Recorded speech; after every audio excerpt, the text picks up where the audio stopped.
Hey nerds, welcome to Supergirl, Theories and Conspiracies. I'm your host Brian from Good Nerd Bad Nerd.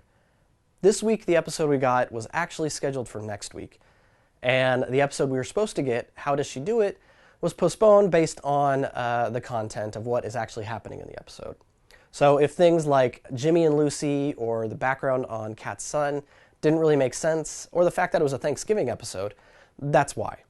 So moving on into the episode though, it was a pretty straightforward episode. Our big alien at the beginning, just a random big alien. Maybe he's from the jail, maybe not. Doesn't really matter. He was just there to get the show going. But Livewire, our villain of the week, she was great. She was spot on. She pretty much as she is in the comics, except the origin's slightly different. It wasn't in a traffic copter. It was at an anniversary show for her that she was putting on in the park and got struck by lightning. She's much more of an antagonist towards Superman, but it works for the show. And it was, like I said, her powers were right, her attitude was right. It was a nice translation from the comics.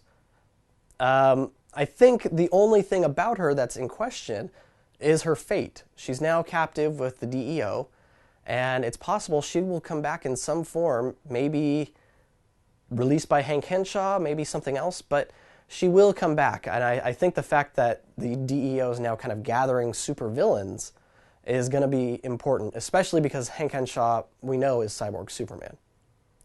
But the big mystery of the show is the DEO and Hank Henshaw. So a little more background on that. We know that, like in the show, like in the comics, they protect the public from superpowered individuals.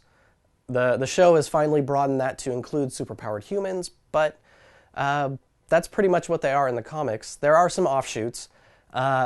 Manchester Black, who's the leader of a group called the Elite, which you might be familiar with if you saw Superman versus the Elite, he's described them as a triple black alien immigration service, and that they're actually responsible for turning the galaxy's kind of garbage aliens into weapons for the highest bidder.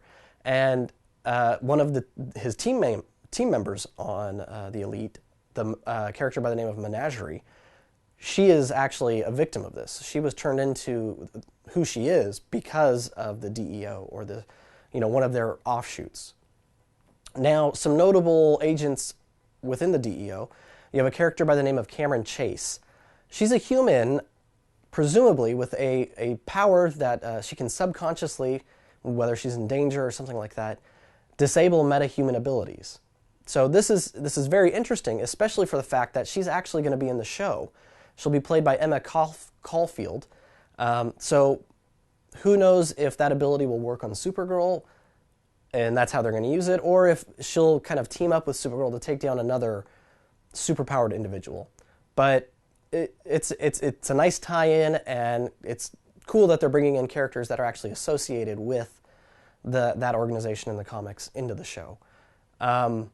We assume Hank Henshaw is actually in charge, but in the comics, the character that is in charge is a reformed villain by the name of Mr. Bones. Now, the interesting thing about him, he's got a crazy backstory, but he is essentially the product of a mad scientist named Dr. Benjamin Love, who injected six pregnant women with an experimental mutagenic drug, and this turned all of their babies into metahumans.